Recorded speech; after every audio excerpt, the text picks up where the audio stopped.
বলে মনে হয় যেন বনবাসে আছি। হ্যাঁ, এরা অনেক সম্মান দিয়ে রেখেছে, এতে কোনো সন্দেহ নেই। কিন্তু আমি এখান থেকে কথা বললেও ইউনূসের গায়ে জ্বালা ধরে। কেন? বাংলাদেশে না হয় মানুষের বাক স্বাধীনতা নাই, সংবাদপত্রের স্বাধীনতা নাই, কোনো মানুষ কোনো কথা বলতে পারবে না, কিন্তু ভারতে তো তা না। এখানে তো সব প্রেস ফ্রিডম আছে, সাংবাদিকতার স্বাধীনতা আছে, আর প্রত্যেক মানুষেরই ব্যক্তি স্বাধীনতা আছে। আমি আমার মতো আমার প্রাইভেট ফোন থেকে কথা বলি, তাতে আমাকে এরা নিষেধ করবে কিভাবে?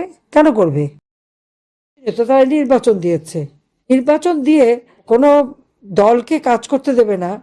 কেন কাজ করতে দেবে না? আওয়ামী লীগ কোন অপরাধ করেছে? আওয়ামী লীগ যদি অপরাধ করে থাকে তাহলে ঠিক আছে, নির্বাচনে আমাদের অংশগ্রহণ করতে দিক, জনগণ সিদ্ধান্ত নিক। কারণ অপরাধী কাদের কাছে? জনগণের কাছে তো। ওই ইউনূসের মতো ক্ষমতা দখলকারীর কাছে তো না।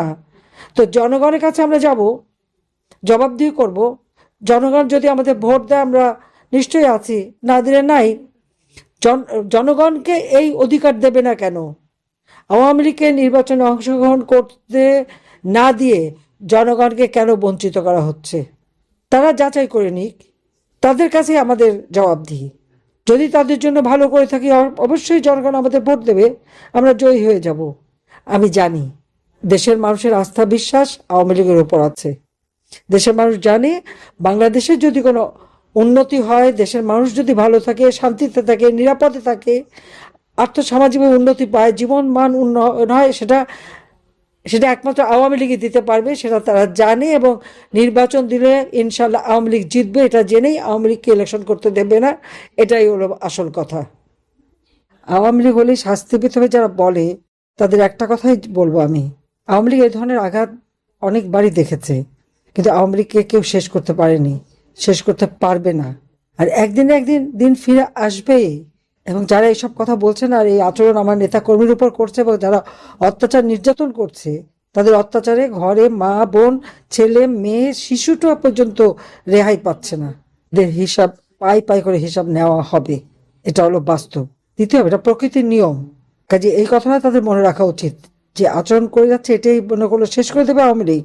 ওই সুদখোর ইউনূস গরিবের রক্ত চুষে খেয়ে দেশ বিক্রি করে বিদেশিদের অর্থ, ডিপ স্টেট ইউএসএইড এর টাকা খেয়ে ম্যাটিকুলাস ডিজাইনের মাধ্যমে মাস্টার মাইন্ড দ্বারা চক্রান্ত করে ক্ষমতা দখল করে যদি মনে করে যে পৃথিবীটা যেন কমলা লেবু হয়ে গেছে, ওনার হাতের মুঠোয় আছে, উনি এক একটা কোয়াদ ছিটছেন আর খাচ্ছেন আর তৃপ্তি পাচ্ছেন, এই সুখ থাকবে না।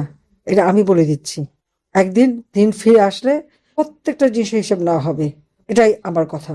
কাজে আমাদের নির্যাতিত অগণিত নেতা কর্মী দিনের পর দিন ঘরে যেতে পারে না, বাইরে যেতে পারে না, নিজের সন্তানকে দেখতে পারে না। অ্যারেস্ট করলে আর এক ডিস্ট্রিক্টে নিয়ে রাখে। আর যে যেখানে অ্যারেস্ট করছে সেখানে থাকলে তো অন্তত পরিবার পরিজন জেল কোড অনুযায়ী 15 দিনে একবার দেখা করতে পারে, সেই সুযোগটুকু দেয় না। কি নির্মমতা, কি নিষ্ঠুরতা! আমি তো ভাবতে পারিনি যে আমাকে দেশ ছেড়ে এইভাবে চলে আসতে হবে। আমার, যদিও আমাকে আর রিহানাকে হত্যা করারই পরিকল্পনা করেছিল, তো বারবার যেমন আল্লাহ বাঁচিয়ে নিয়ে আসে, বোধহয় ওইভাবেই বাঁচিয়ে দিয়েছে বলেই আজকে আপনাদের সাথে কথা বলতে পারছি, আপনাদের সুখ দুঃখের কথা শুনতে পাচ্ছি। আপনারা চিন্তা করতে পারেন, বলে মনে হয় যেন বনবাসে আছি। হ্যাঁ, এরা অনেক সম্মান দিয়ে রেখেছে, এতে কোনো সন্দেহ নেই। কিন্তু আমি এখান থেকে কথা বললেও ইউনূসের গায়ে জ্বালা ধরে। কেন? বাংলাদেশে না হয় মানুষের বাক স্বাধীনতা নাই, সংবাদপত্রের স্বাধীনতা নাই, কোনো মানুষ কোনো কথা বলতে পারবে না, কিন্তু ভারতে তো তা না।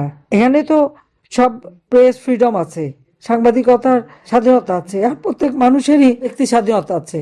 আমি আমার মতো আমার প্রাইভেট ফোন থেকে কথা বলি, তাতে আমাকে এরা নিষেধ করবে কিভাবে? কেন করবে?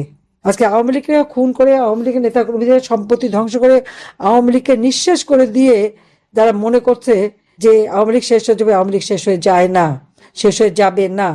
এত অত্যাচার নির্যাতনের পরেও আজকে আপনারা যেভাবে কথা বলেন, সত্যি কথা বলতে কি আমি নিজেই মনে হয় আপনাদের কাছ থেকে অনেক প্রেরণা পাই, সাহস পাই। কাজে আমি এটুকুই বলবো, আত্মবিশ্বাস রেখে চলতে হবে। ইনশাল্লাহ জনগণের জয় হবেই হবে। আমি তো মরে যাইনি, বেঁচে আছি। আর আল্লাহ যখন বাঁচিয়ে রেখেছে, নিশ্চয়ই আল্লাহ একদিন দায়িত্ব দেবে এই যে সমস্ত অপরাধীদের বিচার করতে এবং বাংলাদেশের মানুষের জীবন মান উন্নত করতে, এবং সেটা আমরা ইনশাল্লাহ করব। এটাই আমাদের প্রতিজ্ঞা। সবাই ভালো থাকেন, সুস্থ থাকেন। খোদা হাফেজ। জয় বাংলা, জয় বঙ্গবন্ধু। বাংলাদেশ জয়।